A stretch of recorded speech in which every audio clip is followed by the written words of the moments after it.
Baik, jadi yang terjadi pada Mas Adam gitu ya, itu namanya perdarahan. Jadi kan beliau lagi bersih-bersih, kemudian terluka, kakinya kena karang gitu ya, atau kena suatu benda sehingga robek kakinya atau kulitnya. Nah, robeknya ini dalam. Kita tahu bahwa struktur di kaki kita misalnya atau di dalam tubuh kita kan ada kulit, kemudian ada subkutis ya, lapisan lemak, kemudian dalamnya ada otot, kemudian diantaranya ada pembuluh darah. Nah, kalau pembuluh darahnya sampai robek, apalagi yang diameternya cukup besar, itu perdarahannya bisa cukup serius. Kalau perdarahannya banyak, ada stadiumnya 1, 2, 3, 4, namanya shock ya, bisa terjadi shock. 750 cc stadium pertama, lalu lebih dari 750 cc sampai 1500 itu stadium kedua. Nah, kalau udah stadium ketiga atau lebih dari 30% darah di tubuh itu keluar, jadi lebih dari 1,5 liter darah di tubuh ini keluar, itu biasanya bisa sampai penurunan kesadaran. Kalau misalnya tidak ditangani dengan cepat, ya bisa berbahaya. Misalnya jantungnya bisa berhenti, parunya bisa bermasalah, hatinya bisa rusak, ginjalnya bisa shutdown, bisa berhenti bekerja, karena dia nggak dapat supply. Dampaknya begitu. Jadi dalam waktu 60 menit sebetulnya golden periodnya, atau bahkan lebih cepat lagi, itu seharusnya sudah bisa ditangani. Kalau penyebabnya adalah perdarahan, sebaiknya perdarahannya dihentikan, lalu jumlah darah yang keluar digantikan dengan ada zat cairannya begitu ya, ada yang bentuknya kristaloid atau nggak terlalu kental, ada yang kekentalannya cukup kental, osmolitasnya tinggi bahasa dokternya gitu ya, macam-macam nanti apakah. Dan sebaiknya kalau yang keluar darah digantinya dengan darah, itu ada perhitungannya nanti. Itu misalnya perdarahan nih terjadi seperti itu.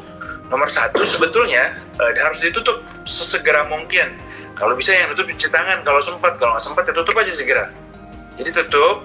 Kalau misalnya ada sarung tangan atau ada benda yang sekiranya tidak tembus, misalnya plastik, itu lebih baik lagi supaya tangannya juga nggak, karena kita nolong orang nggak tahu beliau itu punya sakit apa kan. Ada penyakit yang bisa ditularkan melalui darah. Walaupun kita nggak tahu, nggak ada luka di tangan, tapi kadang kita nggak tahu. Sebaiknya pakai sarung tangan, sebaiknya, apalagi berkaitan dengan darah gitu. Jadi ditutup lukanya. Jangan panik, nomor 1 jangan panik dulu. Pasti panik sih ngelihat darah mengalir begitu ya, di banyak tempat, pasti panik. Diusahakan jangan panik. Cari sumber perdarahan. Jadi stay cool, tenang dulu, sebisa mungkin tenang. Kemudian tutup perdarahannya.